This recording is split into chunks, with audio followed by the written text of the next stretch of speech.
April 2025 ପାଇଁ କୁମ୍ଭ ରାଶିର ରାଶିଫଳ। କୁମ୍ଭ ରାଶିରେ ଜନ୍ମିତ ଲୋକଙ୍କ ପାଇଁ ଏହି ମାସ ଆର୍ଥିକ କ୍ଷେତ୍ରରେ ବହୁତ ଅନୁକୂଳ ହେବାର ସମ୍ଭାବନା ଅଛି, କିନ୍ତୁ ଅନ୍ୟାନ୍ୟ ଅନେକ କ୍ଷେତ୍ରରେ ମଧ୍ୟ ସତର୍କତା ଅବଲମ୍ବନ କରିବାକୁ ପଡ଼ିବ। ପାରିବାରିକ ସମ୍ପର୍କରେ ଭଲ ଏବଂ ଖରାପ ସମୟର ପ୍ରଭାବ ପଡ଼ିବ, ତେଣୁ ଆପଣଙ୍କୁ ସତର୍କ ରହିବାକୁ ପଡ଼ିବ। ପରିବାରରେ କୌଣସି ସଦସ୍ୟଙ୍କ ସ୍ୱାସ୍ଥ୍ୟ ଖରାପ ହୋଇପାରେ। ଆପଣଙ୍କୁ ଆର୍ଥିକ ଭାବରେ ଲାଭ ମିଳିବ। ଯେଉଁମାନେ ଚାକିରି କରୁଛନ୍ତି ସେମାନେ ଯେକୌଣସି ଷଡ଼ଯନ୍ତ୍ର ପ୍ରତି ସତର୍କ ରହିବା ଉଚିତ ଏବଂ ଚାକିରି ପରିବର୍ତ୍ତନ ପାଇଁ ସେମାନଙ୍କର ପ୍ରୟାସରେ ସଫଳତା ପାଇବାର ସମ୍ଭାବନା ଅଛି। ବ୍ୟବସାୟ କରୁଥିବା ଲୋକଙ୍କ ପାଇଁ ଏହି ମାସଟି ଅନୁକୂଳ ହେବ। ତୁମର କାମରେ ବହୁତ ପ୍ରଗତି ହେବ। ତୁମ ପକ୍ଷରୁ ଚେଷ୍ଟା ଜାରି ରଖ। 2025 ମସିହାର ଏପ୍ରିଲ ମାସିକ ରାଶିଫଳ ଅନୁସାରେ ଏହି ମାସ ଛାତ୍ରମାନଙ୍କ ପାଇଁ ପତନରେ ପରିପୂର୍ଣ୍ଣ ରହିବ। ତୁମର ଶିକ୍ଷା ପଥରେ ଅନେକ ପରିସ୍ଥିତି ପ୍ରତିବନ୍ଧକ ସୃଷ୍ଟି କରିଚାଲିବ। ସେଥିରୁ ବାହାରିବା ପାଇଁ ଆପଣଙ୍କୁ ପ୍ରତିଦିନ ନୂତନ ପ୍ରୟାସ କରିବାକୁ ପଡ଼ିବ। ତେବେ ହିଁ ଆପଣ ଆଶା କରିପାରିବେ ଯେ ଆପଣଙ୍କ ଶିକ୍ଷା ପ୍ରଗତି ଦିଗରେ ଆଗକୁ ବଢ଼ିବ। ବୈବାହିକ ସମ୍ପର୍କରେ ପତନ ଆସିବ। ସ୍ୱାସ୍ଥ୍ୟ ସମସ୍ୟା ଆପଣଙ୍କୁ ଏବଂ ଆପଣଙ୍କ ଜୀବନସାଥୀକୁ ହଇରାଣ କରିପାରେ। ବିଶେଷ କରି ଆପଣଙ୍କ ଜୀବନସାଥୀଙ୍କ ସ୍ୱାସ୍ଥ୍ୟ ଖରାପ ହେବାର ସମ୍ଭାବନା ଅଛି, ତେଣୁ ତାଙ୍କ ଯତ୍ନ ନିଅନ୍ତୁ। ପ୍ରେମ ସମ୍ପର୍କରେ ମଧ୍ୟ ପରିବାରର ହସ୍ତକ୍ଷେପ ହୋଇପାରେ। ଆପଣ ଆପଣଙ୍କ ନିକଟର ବନ୍ଧୁମାନଙ୍କଠାରୁ ଏହି ବିଷୟରେ କିଛି ନୂଆ ଜାଣିପାରନ୍ତି।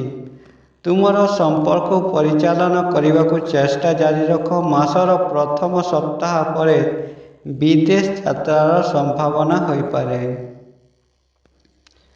କ୍ୟାରିୟର ଦୃଷ୍ଟିକୋଣରୁ ଦେଖିଲେ ଏହା ସ୍ପଷ୍ଟ ଯେ ନିଯୁକ୍ତି ପାଇଥିବା ଲୋକମାନଙ୍କୁ କିଛି ଚ୍ୟାଲେଞ୍ଜର ସମ୍ମୁଖୀନ ହେବାକୁ ପଡ଼ିବ। କିଛି ଲୋକ ଆପଣଙ୍କ ବିରୁଦ୍ଧରେ ଷଡ଼ଯନ୍ତ୍ର କରିପାରନ୍ତି।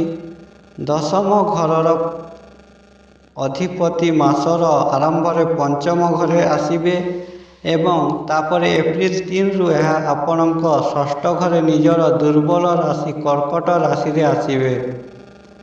ଏହି ସମୟରେ ଯଦି ଆପଣ ଆପଣଙ୍କ ଚାକିରି ପରିବର୍ତ୍ତନ କରିବାକୁ ଚାହୁଁଛନ୍ତି, ତେବେ ଏଥିପାଇଁ ଚେଷ୍ଟା କରନ୍ତୁ। ଆପଣଙ୍କୁ ସଫଳତା ମିଳିପାରେ। ପ୍ରଥମ ସପ୍ତାହ ପରେ ତୁମେ ତୁମର ପ୍ରତିଦ୍ୱନ୍ଦ୍ୱୀମାନଙ୍କୁ ପରାସ୍ତ କରିବ ଏବଂ ସେମାନେ ତୁମର କୌଣସି କ୍ଷତି କରିପାରିବେ ନାହିଁ, ତେଣୁ ନିଶ୍ଚିତ ରୁହ। ମାସ ସାରା ବୃହସ୍ପତି ମହାରାଜଙ୍କ ଦୃଷ୍ଟି ଆପଣଙ୍କ ଦଶମ ଘର ଉପରେ ରହିବ, ଯାହା ଫଳରେ ଆପଣଙ୍କୁ ବରିଷ୍ଠ ଅଧିକାରୀଙ୍କଠାରୁ ସମର୍ଥନ ମିଳିବ। ତୁମେ ତୁମର ଚାକିରିରୁ କିଛି ଭଲ ଲାଭ ପାଇବାର ଆଶା କରିବା ଉଚିତ, କିନ୍ତୁ ତୁମର ସମସ୍ତ କାମ ସାବଧାନତାର ସହ କର ଏବଂ ତୁମର ବିରୋଧୀମାନଙ୍କୁ କୌଣସି ସୁଯୋଗ ଦିଅ ନାହିଁ। ତୁମର ଜଣେ ସହକର୍ମୀ ତୁମ ବିରୋଧରେ ଯାଇପାରେ। ସେମାନଙ୍କ ପ୍ରତି ସତର୍କ ରୁହ। ସପ୍ତମ ଘରର ଅଧିପତି ପ୍ରଭୁ ସୂର୍ଯ୍ୟ ମହାରାଜ ମାସର ଆରମ୍ଭରେ ଶନି ଏବଂ ଶୁକ୍ର, ବୁଧ, ରାହୁଙ୍କ ସହିତ ଆପଣଙ୍କ ଦ୍ୱିତୀୟ ଘରେ ବସିବେ।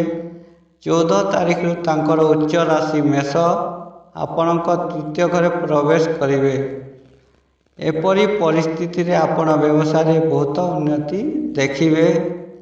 ପ୍ରେମ ଏବଂ ବିବାହ। ଯଦି ଆମେ ଆପଣଙ୍କ ପ୍ରେମ ଜୀବନକୁ ଦେଖିବା, ତେବେ ମଙ୍ଗଳ ପଞ୍ଚମ ଘରେ ଥିବାରୁ ମାସର ଆରମ୍ଭ ଟିକେ କଷ୍ଟକର ହୋଇପାରେ। ଏପରି କ୍ଷେତ୍ରରେ ସେ ତୁମ ଏବଂ ତୁମର ପ୍ରିୟଜନଙ୍କ ମଧ୍ୟରେ ଝଗଡ଼ା ସୃଷ୍ଟି ହୋଇପାରେ। ତୁମ ଦୁହିଁଙ୍କ ମଧ୍ୟରେ ସମନ୍ୱୟ ଅଭାବ ଏବଂ ପଞ୍ଚମ ଘରର କର୍ତ୍ତା ବୁଧ, ଶୁକ୍ର, ରାହୁ ଏବଂ ଶନିଙ୍କ ସହିତ ଉପସ୍ଥିତ ହେତୁ ତୁମ ସମ୍ପର୍କରେ ବାରମ୍ବାର ଉତ୍ତେଜନା ବୃଦ୍ଧି ପାଇପାରେ। ଏହା ବ୍ୟତୀତ ପାରିବାରିକ ସଦସ୍ୟମାନଙ୍କ ମଧ୍ୟ ଆପଣ ପ୍ରେମ ବିଷୟରେ ଜାଣିପାରନ୍ତି। ସେମାନଙ୍କ ମଧ୍ୟରୁ କେତେକ ଏହାକୁ ବିରୋଧ ମଧ୍ୟ କରିପାରନ୍ତି। ତୁମର ସମ୍ପର୍କ ଭଲ ଭାବରେ କାମ କରିବା ପାଇଁ ତୁମକୁ ସେସବୁ ପ୍ରତି ଆଡ଼ଜଷ୍ଟ ହେବାକୁ ପଡ଼ିବ। ବିବାହିତ ଲୋକଙ୍କ ବିଷୟରେ କହିବାକୁ ଗଲେ ଆପଣଙ୍କୁ ଏହି ମାସରେ ସତର୍କ ରହିବାକୁ ପଡ଼ିବ। ମାସର ଆରମ୍ଭରେ ସପ୍ତମ ଘରର କର୍ତ୍ତା ଶନି, ଶୁକ୍ର, ବୁଧ ଏବଂ ରାହୁଙ୍କ ସହିତ ତୃତୀୟ ଘରେ ଅବସ୍ଥାନ କରିବେ, ଯାହାଦ୍ୱାରା ଆପଣଙ୍କ ଜୀବନସାଥୀ ସ୍ୱାସ୍ଥ୍ୟ ସମସ୍ୟାରେ ଆକ୍ରାନ୍ତ ହୋଇପାରନ୍ତି। ଆପଣଙ୍କୁ ସେମାନଙ୍କ ସ୍ୱାସ୍ଥ୍ୟ ସମସ୍ୟା ପ୍ରତି ଧ୍ୟାନ ଦେବାକୁ ପଡ଼ିବ, ନଚେତ୍ ସମସ୍ୟା ବଢ଼ିପାରେ। ସୂର୍ଯ୍ୟ ମହାରାଜ 14 ତାରିଖରୁ ତୃତୀୟ ଘରେ ପ୍ରବେଶ କରିବେ, ଯାହା ଆପଣଙ୍କ ଜୀବନସାଥୀଙ୍କ ପାଇଁ ଭଲ ଲାଭ କରିବାରେ ସୃଷ୍ଟି କରିବ। ତଥାପି ତୁମ ଦୁହିଁଙ୍କ ମଧ୍ୟରେ ଅହଙ୍କାର ସଂଘର୍ଷ ସମ୍ଭବ, ତେଣୁ ତୁମର ସମ୍ପର୍କକୁ ସମ୍ଭାଳିବାକୁ ଚେଷ୍ଟା କର। ପିଲାମାନଙ୍କ ସମ୍ପର୍କରେ ମଧ୍ୟ କିଛି ଚିନ୍ତା ଦେଖାଦେଇପାରେ। ପ୍ରତ୍ୟେକ ବିଷୟକୁ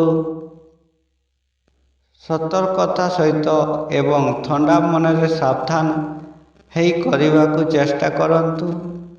ପାରମ୍ପରିକ ଆଲୋଚନା ମାଧ୍ୟମରେ ଆପଣ ସମ୍ପର୍କକୁ ଉନ୍ନତି କରିବାକୁ ଚେଷ୍ଟା କରନ୍ତୁ।